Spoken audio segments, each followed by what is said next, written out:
Good morning students. आज हम पढ़ेंगे शब्द परिचय या फिर शब्द विचार। इसको शब्द विचार के नाम से भी पुकार सकते हैं हम। पिछली कक्षा में हमने ये चैप्टर पढ़ा था। आज हम जो हमने पिछली कक्षा में पढ़ा उसको दोहराते हैं, फिर उसके बाद हम आगे बढ़ते हैं। एक या एक से अधिक वर्णों के मेल से बने सार्थक वर्ण समूह को हम शब्द कहते हैं। उत्पत्ति के आधार पर शब्दों के 4 भेद हैं: तत्सम, तद्भव, जो कि हम पढ़ चुके हैं, और आज पढ़ेंगे हम देशज और विदेशी। विदेशी को हम विदेशज भी कहते हैं। वाक्य में प्रयुक्त शब्द को हम पद कहते हैं, और वे शब्द जो आपके संस्कृत भाषा से हिंदी भाषा में बिना किसी बदलाव के आए हैं उसे हम तत्सम शब्द कहते हैं। उदाहरण के लिए सर्प, कार्य आदि। और वे शब्द जो आपके संस्कृत भाषा से हिंदी भाषा में बदलाव के साथ आए हैं उसे हम तद्भव शब्द कहते हैं, जैसे सांप, काम इत्यादि। तो चलिए बच्चों, आज हम शुरू करते हैं देशज और विदेशज शब्द। पहला पार्ट है आपका देशज शब्द। वे शब्द जो आपकी ही देश की उपज है, यानी वे शब्द जो आपके देश में बोले जाते हैं वो किसी और देश के शब्दों से या किसी और देश से हमने नहीं लिए उन शब्दों को। ठीक है, यानी कि विभिन्न प्रदेशों में प्रचलित आम बोलचाल की भाषा में हिंदी में आए हैं वो शब्द, उसे हम देशज शब्द कहते हैं। जैसे हम किसी छोटे से क्षेत्र में या अपने देश में, अपने गांव में, छोटे से इलाके में ऐसे शब्दों का हम प्रयोग करते हैं। खिचड़ी, थैला, लोटा, कबड्डी। तो ये विदेशी लोग इन सब चीज़ों को नहीं जानते होंगे, बहुत अच्छे से नहीं जानते होंगे। उनको नहीं पता होगा लोटा क्या है, खिचड़ी क्या है, पगड़ी क्या है। तो ये सब जो शब्द है हमारे देश की उपज, हमारे देश में बोले जाते हैं, इसलिए ये आपके देशज शब्द, देशज। दूसरा है आपका विदेशज शब्द। नाम से पता चल रहा है विदेश, यानी हमारे देश से बाहर। किसी भी बाहर के देशों में जो शब्दों का प्रयोग किया जाता है उन शब्दों का प्रयोग अब हम अपनी हिंदी भाषा में करने लगे, उसे हम कहते हैं विदेशज शब्द। और इनका प्रयोग हम विदेशियों के संपर्क में आने से करने लगे। जब हम विदेशियों के संपर्क में आए तो उनके द्वारा जो वर्ड अंग्रेज़ी के, तुर्की, फ़ारसी, अरबी, ये जो शब्द बोले जा रहे थे उनको हमने कॉपी कर लिया, उनको भी हम अपने हिंदी भाषा में बोलने लगे, तो इसे हम कहते हैं विदेशी शब्द।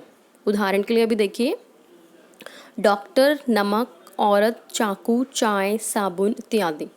अब देखिए मैं आपको एक उदाहरण देती हूँ। जो डॉक्टर है उसको कोई अगर व्यक्ति देहाती है, कोई अनपढ़ है, कोई गांव वाले क्षेत्र से आया है शहर में इलाज कराने, तो भी वो डॉक्टर को डॉक्टर कहेगा, कभी भी वो चिकित्सक नहीं कहेगा। यानी आप जो देहाती व्यक्ति हैं वो भी डॉक्टर को डॉक्टर यानी अंग्रेज़ी भाषा का प्रयोग कर रहा है अपनी हिंदी भाषा में। इसका मतलब जो आपके अंग्रेज़ी या विदेशी शब्द है वो हमारी भाषा में, हिंदी भाषा में प्रयोग में लिए जाने लगे हैं। इन शब्दों को हम विदेशज शब्द कहते हैं। ठीक है, एक बार फिर बता रही हूँ, देशज जो आपकी देश में ही बोले जाते हैं वो किसी और देश से नहीं आए हैं। खिचड़ी, थैला, बस्ता, जूता, ये सब। अब जो आपके विदेशी शब्द हैं वो आपके विदेशी वाले जगहों से आए, किसी भी बाहर के देशों से आए हैं। ठीक है, चलिए देखते हैं आपको ये पार्ट कितना समझ आया और आप कितने उत्तर सही दे पाते हैं। निम्नलिखित में से कौन सा शब्द विदेशी शब्द नहीं है? यहाँ पे नहीं की बात हुई है। चाय विदेशी है, अलमारी विदेशी है, बारूद विदेशी है, पर दांत आपका तद्भव है। ठीक है, दांत मतलब दंत यानी दांत, तो दांत आपका तद्भव हुआ, तो ये विदेशी नहीं है यानी दांत। प्रश्न 2, स्टेशन, तिजोरी, रेडियो शब्द हैं क्या? स्टेशन नाम पता चल रहा है आपको, अंग्रेजी का शब्द है ये, अंग्रेजी यानी विदेशी शब्द आपका। तीसरा, पगड़ी शब्द किस प्रकार का शब्द है?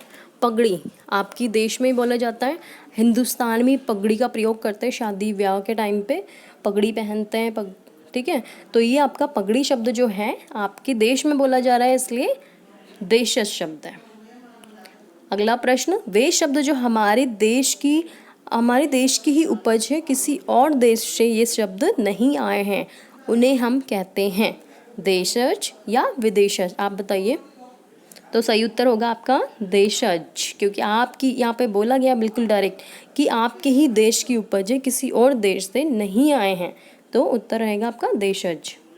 अंतिम प्रश्न, अमीर, गरीब, वकील शब्द हैं, क्या शब्द है आपका ये? अंग्रेज़ी नहीं, फ़ारसी नहीं, हिंदी नहीं, अरबी, बिल्कुल सही, अरबी आपका ये सब शब्द हैं। अरबी के शब्द हैं ये आपके, अमीर, गरीब, वकील। बच्चों, आज हमने शब्दों के वर्गीकरण के आधार पर पहला पार्ट समझा है, जो कि था उत्पत्ति के आधार पर शब्दों के 4 भेद। पिछली कक्षा में हम तत्सम तद्भव पढ़ चुके हैं, आज हमने देशज और विदेशज पढ़ा, ठीक है। यानी आपके शब्दों के वर्गीकरण के आधार पे हम पहला पार्ट पढ़ चुके हैं। दूसरा पार्ट जो कि आपका रचना के आधार पर शब्दों का भेद, वो अगली कक्षा में पढ़ेंगे हम। और आज का होमवर्क आपका यही है कि आपको ये 5 प्रश्न अपनी कॉपी में लिखने हैं और याद करने हैं।